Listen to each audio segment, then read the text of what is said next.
Boa noite, meus irmãos. Vamos lá para mais um livro. Então, o livro de hoje é o livro de Esté. Esté tem como tema principal a providência de Deus na proteção de seu povo.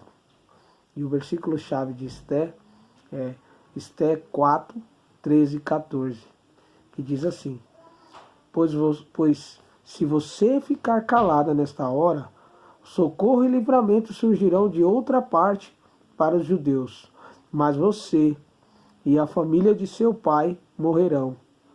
Quem sabe, se não foi para um momento como este que você chegou a esta posição de rainha. E essas palavras foram faladas a Esther através de Mardoqueu, né, tio que a criou, né, depois de algumas coisas que vieram acontecendo na vida dela. Mas é legal a gente ver o trabalhar de Deus nesse livro, né? O livro todo só cita Deus apenas uma vez, enquanto em contraste cita o rei 100 vezes, fora as vezes que ainda cita o nome dele, né? E embora isso não salte ao primeiro momento que você lê, é bem contraste com o que nós vivemos hoje quando a gente pensa em liderança, né?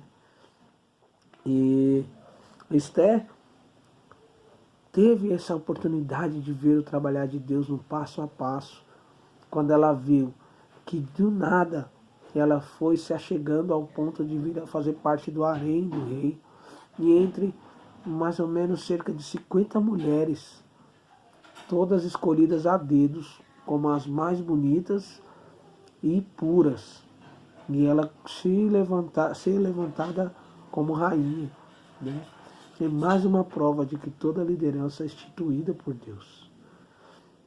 E esses versículos são um pedido de Mardoqueu a ela, quando sabe da notícia, em que os conselheiros do rei estão preparando a morte para todos os judeus por não se curvarem.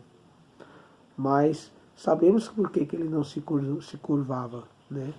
E sabemos que isso não era só por teimosia ou rebeldia, mas por adoração. Embora eles estivessem vivendo momentos de disciplina de Deus por desobediência, né? O livro de Esther faz conexão com o de Crônicas e também com o de Esdras, né? Por volta ali do capítulo 7, enquanto estava já se planejando a reconstrução e a restauração, né? Porque muitos já estavam presos nos costumes dos outros povos, né? E Amã tinha todo esse plano, né, de matar os judeus, e ela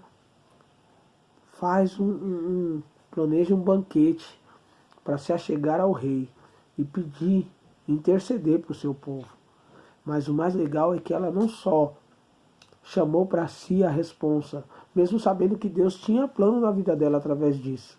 E as palavras de Mardoqueu a colocou contra a parede.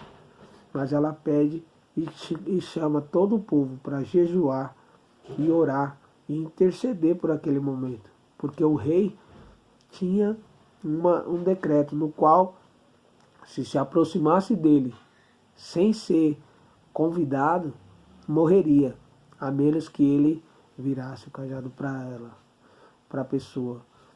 E ele o fez quando ela se aproximou e perguntou qual era o desejo dela. E ela teve tanta cautela, tanto zelo, que ela não foi já no primeiro momento fazendo. Às vezes o que nós fazemos para Deus é exatamente isso. A gente até vai para fazer, mas a gente não vai preparado. Vai na explosão do momento, faz o mais rápido possível e pronto, missão cumprida. Mas ela teve zelo na missão que foi confiada a ela. Ela intercedeu e orou, se preparou, né, para o momento, pediu oração dos irmãos também, dos familiares, da família, do povo, e jejum, para que esse momento fosse bem preparado, né? E o rei chega a perder o sono querendo saber o que, que ela tinha para pedir para ele. E por 2 vezes ele pergunta: o que minha rainha quer? Peça e eu darei, pode ser metade do reino e eu darei. E ela fala: vá ao banquete e lá eu vou falar. Né? E é tão legal que, por consequência mesmo de Deus e dos planos dele, Amã fez uma forca de 20 metros para matar todos os judeus. E ele foi enforcado nessa forca. Não só ele, mas os 10 filhos dele, porque depois os judeus, após a intercessão e ao pedido da rainha, recebem um decreto que pode se proteger e revidar a qualquer ataque. E com esse decreto eles matam 500 homens e ainda levam os 10 filhos de Ramã para morrerem na forca que o pai criou. Né? Eu tive dificuldade um pouco de falar do livro de Neemias.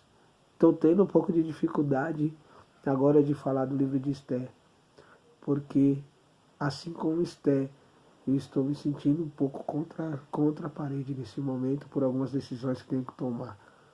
E aí eu queria que o irmão avaliasse assim mesmo nesse momento. Será que Deus não está pedindo algo de você?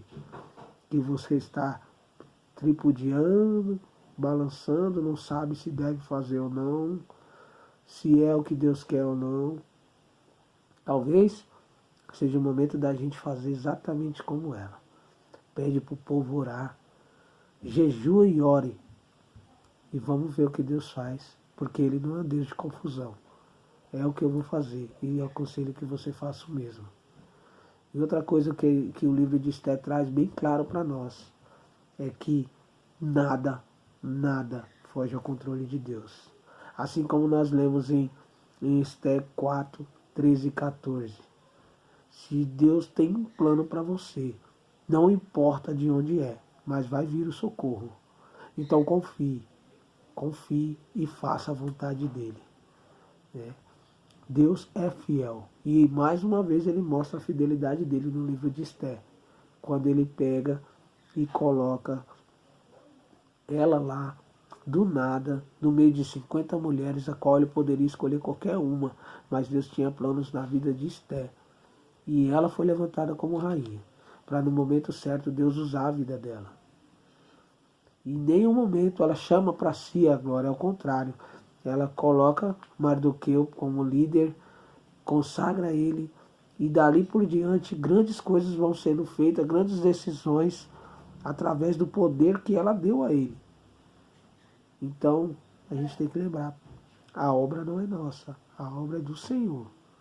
Mas em algum momento, se você ainda não está contra a parede, se prepare, porque Deus vai precisar de você. E Ele quer que você faça. E se você não fizer, outro vai fazer. A gente tem que lembrar disso, a obra de Deus não pertence a nós, ela é dele. Se não for pela minha mão, vai ser pela de outro. Mas a obra vai se concluir, porque o plano de Deus não falha e ele também não é infiel. Embora nós sejamos sim e não, nele sempre houve sim e sempre haverá. Porque o plano de Deus é o plano perfeito. Então fique com esse pensamento sobre a decisão. Logo mais a gente vai se falar na ligação e vamos poder falar tudo isso. Boa noite, até mais tarde.